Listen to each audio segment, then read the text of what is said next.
Hi, welcome to Sherin's kitchen. இன்றைக்கி நம்ம கிச்சனில் பார்த்தீங்கன்னா ஒரு சூப்பரான ஒரு சைடிஷ் ரெசிபி தான் பண்ண போகிறோம்.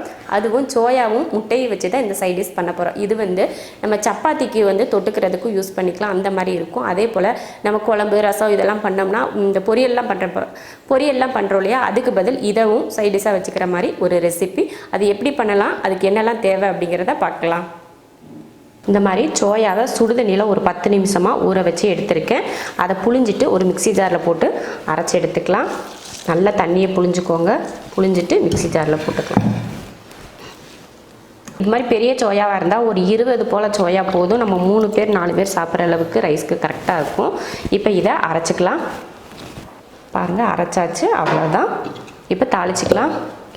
தாளிக்கிறதுக்கு ஒரு பேன் வச்சு எண்ணெய் ஊற்றிக்கலாம்.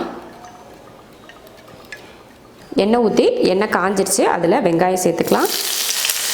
ஒரு பெரிய வெங்காயத்தை நீல வாக்கில் கட் பண்ணியிருக்கேன். வதக்கிக்கலாம். கொஞ்சம் கருவேப்பிலை, லைட்டாக வதங்கட்டும். ரொம்ப எல்லாம் கருக விட வேணாம், கொஞ்சம் வதங்கட்டும். வெங்காயம் இந்த அளவுக்கு வதங்கினதுக்கப்புறமா ஒரு 1/4 ஸ்பூன் அளவுக்கு இஞ்சி பூண்டு பேஸ்ட்டு சேர்த்துக்கலாம். 1/4 ஸ்பூன் சேர்த்துக்கோங்க போதும்.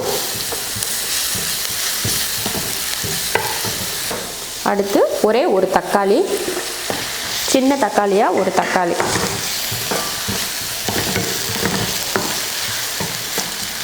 லைட்டாக கலந்து விட்டதுக்கப்புறம் 1/2 ஸ்பூன் மிளகாத்தூள், 1/4 ஸ்பூன் கரம் மசாலா தூள், 1/4 ஸ்பூன் மிளகுத்தூள், கொஞ்சம் மஞ்சத்தூள்.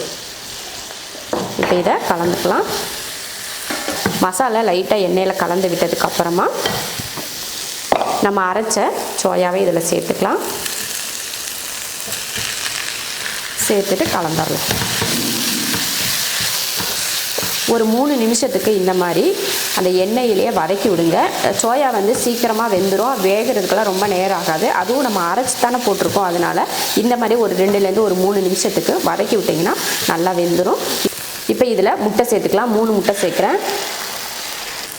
இப்போ உப்பு சேர்த்துடலாம். நம்ம இதெல்லாம் நல்லா கலந்து விட்டுறலாம். அடுப்பை சிம்மில் வச்சுட்டு கலந்துக்கோங்க. இதெல்லாம் நல்லா கலந்துடலாம். இப்போ அவ்வளோதான், ரெடி ஆயிடுச்சு. சூப்பரான ஒரு சோயா பொடிமாஸ் ரெடி ஆயிடுச்சு. நீங்களும் இது போல் சப்பாத்தி ரைஸ்க்கெலாம் செஞ்சு பார்த்துட்டு எப்படி இருக்குன்னு கமெண்ட்டில் சொல்லுங்கள். பிடிச்சிருந்தா லைக் பண்ணிவிட்டு ஷேர் பண்ணிவிட்டு நம்ம செரின்ஸ் கிச்சன் சேனலை சப்ஸ்கிரைப் பண்ணி வச்சுக்கோங்க.